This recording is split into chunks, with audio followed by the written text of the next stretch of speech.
We're going to start by looking at the big picture to see how the atmosphere fits into everything. And I think a good way to do this is to look at Earth from space. So let's find a picture of Earth from space. Naturally, I've got one loaded up. This is fairly recognizable. But let's start breaking this down into the various spheres that we're interested in. So in this course we're most interested in the atmosphere, and it is a very thin shell of gases surrounding the planet, and I have a better picture in a minute to show that to you. So that's one sphere, the atmosphere. A second sphere is what we call the cryosphere, and that involves ice.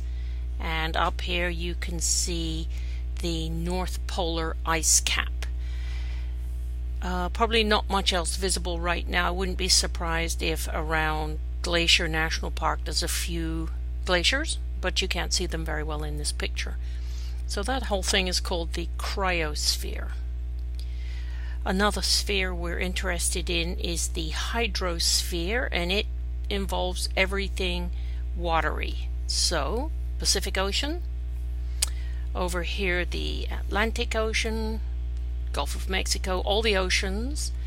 The Great Lakes are part of the hydrosphere, the Mississippi River, part of the hydrosphere. And as a matter of fact, clouds in the atmosphere consist of droplets of liquid water, so that's part of the hydrosphere as well.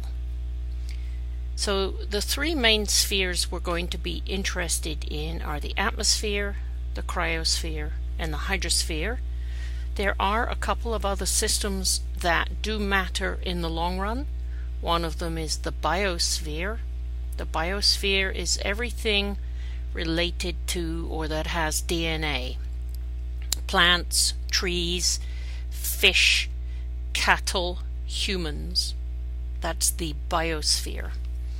And then the other big thing that we're interested in is the solid earth itself, the rocks. Rocks don't have a huge impact on weather day to day, but over the centuries, through something called carbon sequestration, they do matter, and we will need to pay attention to them. So let's go back and make a list now of what we've seen. When we look at Earth from space, we see the atmosphere, and that's what we're going to mostly focus on in this class. We see the hydrosphere, everything related to water. And we see the cryosphere, everything related to ice. Those are the main three that we're interested in when we're talking about weather and climate. But there's a couple of others as well. There's something called the biosphere. That's everything that's DNA based. Remember that we breathe in oxygen and breathe out carbon dioxide, but plants do the opposite. They breathe in carbon dioxide and breathe out oxygen. So plants may well be involved in the carbon cycle and in climate change, which is being driven by the buildup of CO2 in the atmosphere. And then there's the solid earth. And we'll be looking at all of these things very shortly in a bit more detail. These spheres all interact with each other. Here are some examples in the short term over a period of a few minutes or days or weeks.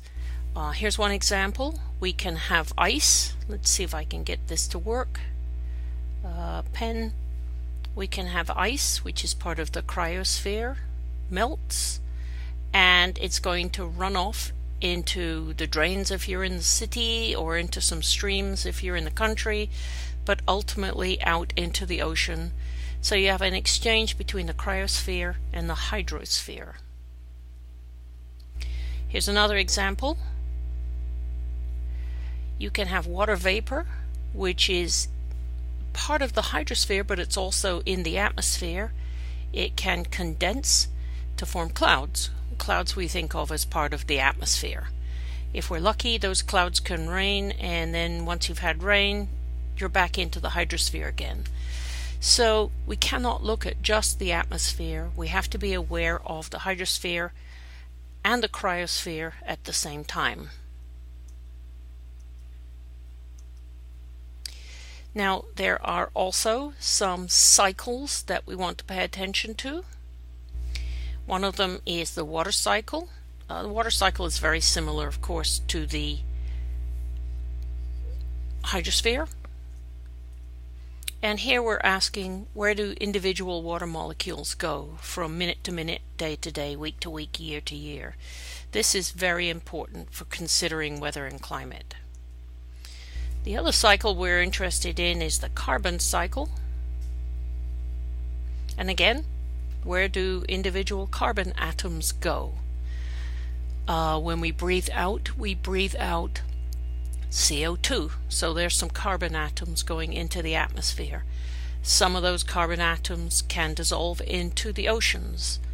That'll turn out to be very important for things like climate change.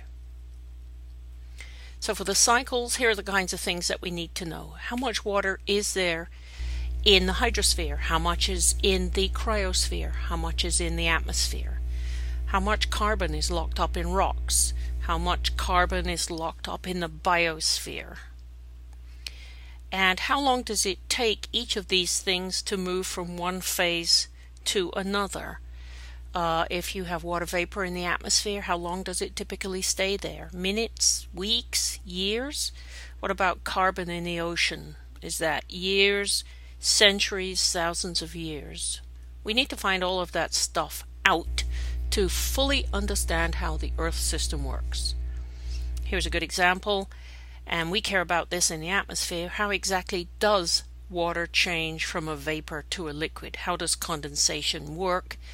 If we know how it works, then we can predict when it will work. How does CO2 become sequestered in the oceans and in the solid Earth?